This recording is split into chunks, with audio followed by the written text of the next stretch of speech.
Welcome to Lindamood-Bell Radio. I'm Dave Hungerford for Lindamood-Bell. In this episode, we're joined by Saskia Hostetler Lippy, MD, a psychiatrist and advocate whose child received instruction at Lindamood-Bell. She provides insight into the entire process, starting with the value of the initial evaluation and recommendations. Lindamood-Bell helps students catch up and thrive in reading, comprehension, and math, no matter their age or ability. Our evidence-based instruction is one-to-one, tailored to the unique needs of each student. Contact us to get started. We can make the difference of a lifetime in your child's learning. Lindamood-Bell.com or call us at 800-300-1818. Here's our conversation. Teo, when he started here, was quite different than he is now. So he started Lindamood-Bell, he would have been end of fourth grade, and he was really struggling academically. So, I think he hated school, and every day was kind of a psychological battle just to get him there, because he hated to read, and he felt, he didn't feel like he was smart, and that was being reinforced in various ways. So the very first thing that happened was when I came to test him, and the results came back. I was expecting to be told that he didn't know how to read. Honestly, I was really dreading getting the results. And when Were his early years really tough? No. Well, he got diagnosed with ADHD in second grade, and so that obviously affected his academics. And then Teo had quite a few challenges early in his life. He was diagnosed with sensory integration disorder, so had extensive occupational therapy and speech therapy and even some physical therapy. How would you describe that to somebody? Sensory integration disorder. Teo has kind of a unique way of experiencing pain would be one way to put it. One thing that was very obvious when he was a toddler was he would walk away from things that were obviously incredibly painful, and he would just walk away. He hit his head a lot. He fell a lot. He had sensory, I noticed it with his clothing. He had certain textures he would wear and certain things he wouldn't wear. And even in preschool, they would send home accident reports and say, he had 3 today, I mean, it was kind of, it wasn't subtle in his case. Sometimes it can be really subtle. I'm a psychiatrist, so, I see these things in my practice, and sensory integration and ADHD kind of go hand in hand. But what Sruti and Lindamood-Bell helped me understand is that in addition to those things, he really had some unique challenges when it came to reading, because the shocking thing about his results was he came back as an above average reader, that he was reading at the 8th grade level in 4th grade, which was absolutely shocking to me, because one of the things they helped me understand was that it wasn't about the fact that he could read, it was that he was reading so slowly that it made it, he had a processing speed problem, which made reading just agonizing for him. And that made it make total sense, because he would literally roll around on the ground and say, my brain hurts, So he could read the words off the page. He could read the words off the page. It would take so long that it was frustrating. And then also, they wouldn't really make sense. So they were just words on a page. There wasn't. Comprehend what he was reading. Well, his comprehension wasn't actually that testing wasn't that terrible, but the effort that it took. So it was taking him tremendous, he was expending a lot of cognitive effort, which is why at home, at the end of the day, we would kind of see him fall apart, because he was working so hard, in the academic environment. And so, he started with the basic program at Lindamood-Bell, but kind of flew through that because it wasn't a problem with, the flash. He didn't actually need the flashcards that much. So that was the Seeing Stars he started with? He started from the very beginning, because they kind of wanted to retrain him on how to read visual cues. And, just immediately, so we started in the summer between 4th and 5th grade and did an intensive. And then he went into weekly tutoring in 5th grade. And then in 6th grade, weekly tutoring, I think 3 times a week, 2 or 3 times a week. And then in 6th grade, we did a summer intensive and then once a week. And how did you find Lindamood-Bell? One thing that right from the get-go you kind of notice at the center is that kids want to be here. You almost never see a child in the waiting room clinging to their parent or crying, and that was the first, that was what made it possible for me, because he hated school so much, and for him to want to go somewhere that was making him read 6 hours a day, I knew they were doing something very different, and part of it is the positive reinforcement that you get from your instructors and the relationship that you build, especially when you're doing intensives. He really knew his instructors, and they were really the most positive influence in his life, because he was getting all this negative feedback all the time. So had you heard of Lindamood-Bell professionally, or? I got a referral from somebody whose child had ADHD and similar reading difficulties, and that's how it was through word of mouth. I had not heard of Lindamood-Bell, even though I'm a mental health professional. I had never heard of the program.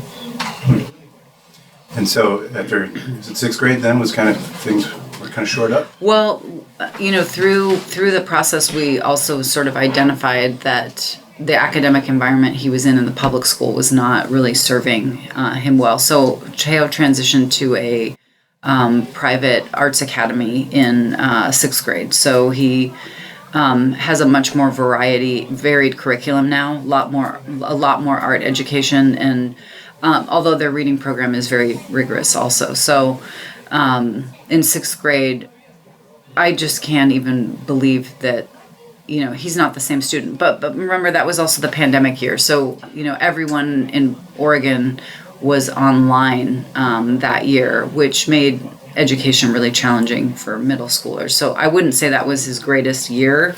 But now that he's transitioned to back in person, I've not heard him in the last year ever say he doesn't want to go to school, or ever say he doesn't want to read something that's been assigned. He doesn't really want to read voluntarily. That's still, my hope for the program was that I would turn him into a bookworm. That has not happened, but I recognize that that's my zero-sum game. Yeah, exactly. That was my aspiration. Having grown up a bookworm myself, but I don't think we'll ever get him to sit down with a pile of 50 books. but the fact that he can read and enjoys it and knows what he's reading is just miraculous. Well, I have a son that took until university to get him interested. He could read fine. He just never chose to do it until college, and now he was So you're telling me don't give up now? Don't give up. That's right. So if you could think back to the instruction, did he do the visualizing and verbalizing? He did. He went through. He did. And what was nice for me is that I didn't end up having to do a lot of support at home, other than making sure that he read every day. So one thing that we did with homework from Lindamood-Bell was to say you have to read a half hour to an hour every single day. So while he was in the program from 2019 through 2020, he was reading every day for a half hour to an hour. Do you recall some of I know it's a while ago, but I'll just ask if you recall some of the challenges that he was in while instruction here. Was there like a cliff that he got over, or a hurdle that he got over? Well, one thing they were able to identify is that, especially with writing, when he's looking at a blank page, he wasn't visualizing what he wanted to say. So, things were coming out very fragmented, and he wasn't able to really fill in details. So, Teo, I'll give you an example. He would get an assignment at school, and they would say, write a paragraph about, your summer, and he would write 3 sentences and say, okay, I wrote my paragraph, introductory sentence, main sentence. Literally it would be 3 sentences, and then it would come back and they would say this is not sufficient, and he would have no idea why. He's not wrong. 3 sentences. Well, and so he's very concrete, right? He would always fulfill the assignment just like exactly to the letter of the law. And they helped him understand, how to kind of fill that in, like what detail do you need? And writing was especially difficult in that regard. But reading, I think he also really benefited from having strategies. So, one thing with this processing speed problem is that he would just fatigue really easily. He would start strong and then get really, really tired fast. Do you feel like his instruction with Lindamood-Bell has sustained? It has. I mean, I think, one thing that the program provides every year once you do it is an annual assessment. And I think you can use the Lindamood-Bell program to kind of see if you're continuing to have that gain. Because I'm sure if he were assessed now, he would have retained some things, but because we haven't done the program in, probably 18 months now, I'm sure that I would see some backsliding, because he's not reading every day anymore. And I think that I could see him coming back here in the future, for some touch up.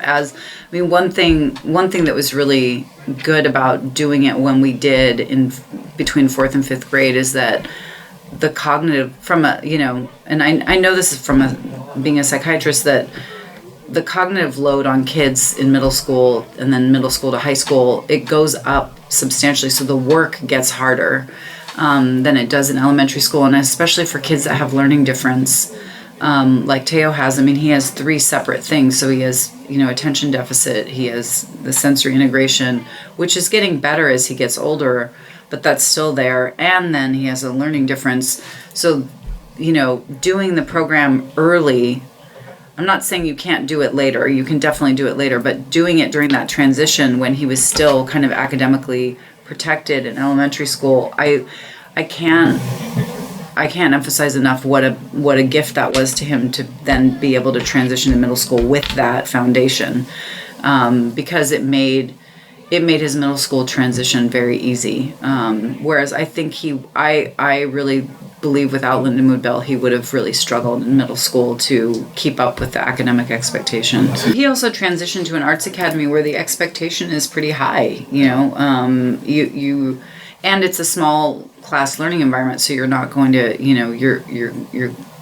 it's going to stand out if you're not keeping up with reading or writing. You mentioned the evaluation, and as a mental health professional, you're familiar with those types of tests, maybe not specifically. You pull subtests from different standardized batteries. What were your thoughts when you were first given that consultation of here's the circles of the auditory, visual, and language? Yeah, I mean, that's the other thing that Lindamood-Bell offers people, that, Teo had already had extensive psychological testing, and I had never seen anything like what Lindamood-Bell does in terms of how they break it down, how they break reading down, of like being able to tell you, well, he can do this, but not that, so it was really, really helpful to have that kind of a breakdown in terms of understanding why reading was so difficult, especially in his case. No one had been able to really explain that to me. So, that really, as a parent, it helped me parent him, but it also, as an advocate, it helped me to be able to go back to schools and put that into IEP programs. And, I think Lindamood-Bell even maybe attended one of his IEPs, like as his advocate. So for kids that are struggling academically, it's not just the program that they offer, it's a support system for advocacy, which is really, challenging in today's educational environment. Was there anything that stood out as being very different from the psych ed eval to our assessment? Well, I mean, if you don't mind, I'm going to look at his report. I think, they do picture vocabulary tests, learning aptitude, reading mastery, and then kind of the more traditional achievement oral, tests. So what you're getting is kind of a multimodal view of reading that is really precise. And A little different than a Wechsler IQ test. Very different, very different. And I think, for kids who have learning differences, so like dyslexia, things like that, I just can't say enough good things about how the system that Lindamood-Bell has, innovated to teaching reading in a way that's not shaming and that doesn't, that's positive reinforcement, so kids don't have to feel dumb as they're making mistakes, and kind of that reframe that I think many educators are doing now of, having to get kids into a mindset where they're not in a fixed mindset, they're in a growth mindset, because that really was able to make that transition for Teo of, whereas before he was sort of in this mindset of like, I am defective and not going to be able to remedy this, to, a more growth mindset of like, well, I might not be good at this thing, but I'm getting better at it, which I'm not sure he could have. I know he couldn't have done it on his own, and I'm not sure the learning environment he was in was going to be able to provide that for him. Yeah, that we have kind of a thing that Nancy and Pat developed called respond to the response, we call it. And so when they do make an error, they train really hard on this. You find something, misspelled flip, like FLIT perhaps, and you say, well, I love how you got that vowel in there. Let's look at the end here. And so they kind of give some positive response, and then an examination, not of try it again, or are you sure about that? Those little subtle cues that often, as teachers, regular teachers outside give, and it's real powerful. It's very powerful, and Teo really, I could see he internalized that kind of self-talk over the time he was here. Then I know a lot of our employees I've talked to over the years, and you then take that home and really irritate your roommates and your friends and your family. And what are you picturing for that exactly? I guess the other thing I want to say is that the centers, Teo made friends here. And so, he looked forward to seeing the other kids that were here, even though they weren't always the same age. And in a very small learning space, they can kind of create this community that you kind of become part of that family. And, I don't think that gets talked about a lot, that, there's other children here who struggle with the same problems. And that's really powerful to be in a peer group where you feel understood. Did he do some online instruction? He must have. He did. He was, yeah. Did he do any group instruction? They sometimes have he did when we transitioned in 6th grade to yes, he was in the club where there would sometimes be other kids. So it's all one-to-one. How did he develop relationships with other students? Mostly from, I think, break time when you're here all day. So he did 4 hours. Yeah. 2 summers. Yes. 2 summers. Yeah. I appreciate you coming down. Yeah, thank you very much, Dave. And thank you for listening. Learn more about us at lindamoodbell.com. You can also find us on YouTube, Instagram, Facebook, and Twitter. We are Lindamood-Bell.